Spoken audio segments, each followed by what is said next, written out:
रोम रोम में रमा है राम का पवित्र नाम, राम का ललाम धाम कैसे भूल जाएंगे, और जन्मभूमि को अनेक बार दे चुके हैं रक्त, वक्त जो पड़ा तो रक्त और भी चढ़ाएंगे। राम मंदिर के लिए बेकार शब्द प्रयोग करने वाले उत्तर भारत में उनके सबसे बड़े सहयोगी दल और इंडी गठबंधन से मैं पूछना चाहता हूं कि आप राम मंदिर पर दोबारा ताला लगाने की तमन्ना रखते हैं? कि कांग्रेस और इंडी गठबंधन यह साफ करे कि यदि उनकी नजर में राम मंदिर बेकार है तो क्या वो शाहबानों की तरह अपने ख्वाबों ख्यालों में आने वाली सत्ता जो आनी नहीं है उसमें सुप्रीम कोर्ट का जजमेंट पलटने की तमन्ना रखते हैं? ये वैसी स्थिति है जैसे जाड़े में कहते हैं ना हर कंपनी कि मेरा च्यवनप्राश सबसे अच्छा है, ये तुम्हारी सेहत के लिए सबसे बढ़िया है। तो इसमें किसी को किसी के ईमान से मतलब नहीं है, सबको अपने अपने दुकान के सामान से मतलब है, और हर दुकानदार को लग रहा है कट्टरपंथी मुसलमान ही मेरी दुकान का सबसे बड़ा सामान होना चाहिए। अब जो चेहरे से ही जाहिर है छुपाएं कैसे, तेरी मर्जी के मुताबिक नजर आए कैसे, और घर सजाने का तसव्वुर हुआ बात की बात, अब तो मुश्किल है कि इस घर की हकीकत को छुपाएं कैसे। समाजवादी पार्टी के नेता प्रोफेसर राम गोपाल यादव जी ने कहा है कि राम मंदिर बेकार है। तो मैं उनसे पूछना चाहता हूं कि उनको राम मंदिर बेकार लग रहा है तो समाजवादी पार्टी और इंडी गठबंधन से पूछता हूं, गाजियाबाद का हज हाउस अच्छा था, राम मंदिर बेकार है। आगरा का मुगल गार्डन बनवाया आपने, वो अच्छा था और राम मंदिर बेकार है। उत्तर प्रदेश के जिले जिले में आपने कब्रिस्तान बनवाए, वो अच्छे थे और राम मंदिर बेकार है। जबकि इस्लामिक मान्यताओं के अनुसार पक्की कब्र और कब्रिस्तान कुफ्र है।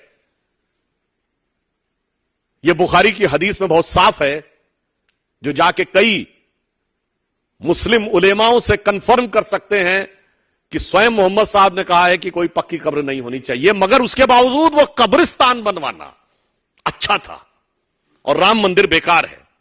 इनके लिए वो उत्तर प्रदेश अच्छा था जो मुख्तार अंसारी, अतीक अहमद, अबू सलेम और छोटा शकील के लिए जाना जाता था, और आज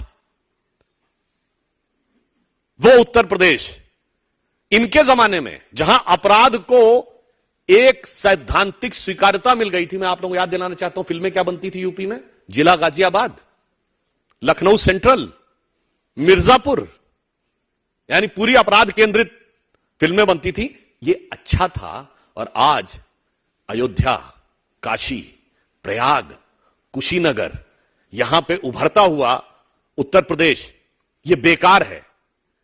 अरे महोदय, मैं प्रोफेसर साहब से पूछना चाहूंगा कि आप समाजवादी पार्टी के सबसे प्रबुद्ध व्यक्ति हैं, ये बताइए, सूर्य तिलक हुआ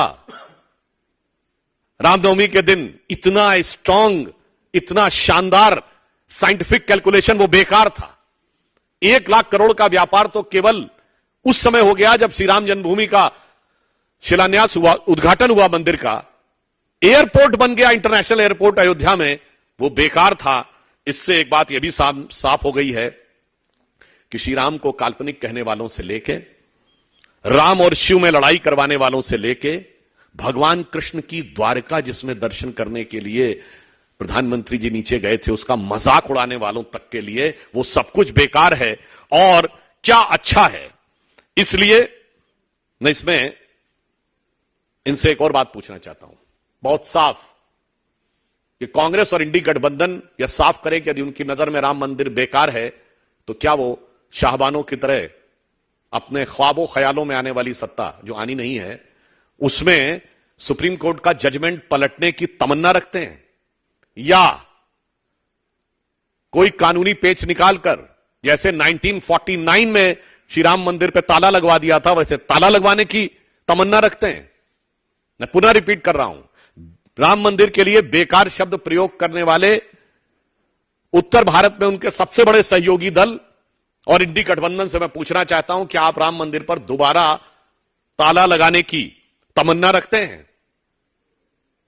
तो मैं यह भी बताना चाहता हूं एक और बात आपको, यह एक्चुअल में लड़ाई जानते क्या है? इनको मुस्लिम समाज से भी कोई लेना देना नहीं है। यह इंडी गठबंधन के दलों की आपस की लड़ाई है। यह कांग्रेस जो मुस्लिम आरक्षण कर रही थी ना, तो राजद और सपा घबरा गए हैं कि कहीं ऐसा ना हो मेरा ही वोट ले उड़े। तो लालू जी अलग बोल रहे हैं, राम गोपाल जी अलग बोल रहे हैं, ये वैसी स्थिति है जैसे जाड़े में कहते हैं ना हर कंपनी कि मेरा च्यवनप्राश सबसे अच्छा है, ये तुम्हारी सेहत के लिए सबसे बढ़िया है। तो इसमें किसी को किसी के ईमान से मतलब नहीं है, सबको अपने अपने दुकान के सामान से मतलब है। और हर दुकानदार को लग रहा है कट्टरपंथी मुसलमान ही मेरी दुकान का सबसे बड़ा सामान होना चाहिए। तो मैं अब यह कहना चाहूंगा कि जो कुछ माननीय प्रधानमंत्री जी ने कहा था अब वो साफ होकर आ गया है और इंडी गठबंधन के चेहरे के ऊपर मुस्लिम आरक्षण का स्वरूप अब पूरी तरीके से साफ हो गया। अब ये कितना भी किंतु परंतु कर लें, उनके मन में श्री राम मंदिर के प्रति जो हिकारत है वो साफ हो गई है। कुछ भी कर लें, अब बचने की कोई गुंजाइश नहीं है। तो मैं उनके लिए एक पंक्ति कहना चाहता हूं, इंडी गठबंधन के लिए, कि अब जो चेहरे से ही जाहिर है छुपाएं कैसे, अब जो चेहरे से ही जाहिर है छुपाएं कैसे, तेरी मर्जी के मुताबिक नजर आए कैसे। और घर सजाने का तसव्वुर हुआ बात की बात, अब तो मुश्किल है कि इस घर की हकीकत को छुपाएं कैसे। वो हकीकत पूरी तरह एक्सपोज हो चुकी है, मगर हम भी यह स्पष्ट करना चाहते हैं कि श्री राम जन्मभूमि का मंदिर 500 वर्ष के भारतीय समाज और हिंदू समाज के रक्त रंजित इतिहास के बाद, तमाम रक्त के बलिदान के बाद बना था।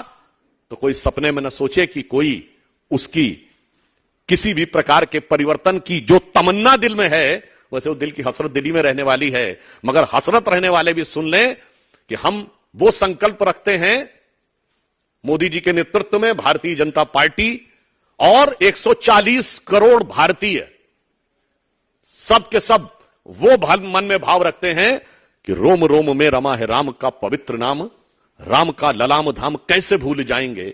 और जन्मभूमि को अनेक बार दे चुके हैं रक्त, वक्त जो पड़ा तो रक्त और भी चढ़ाएंगे, मगर आपके अरमानों को पूरा हम होने नहीं देंगे।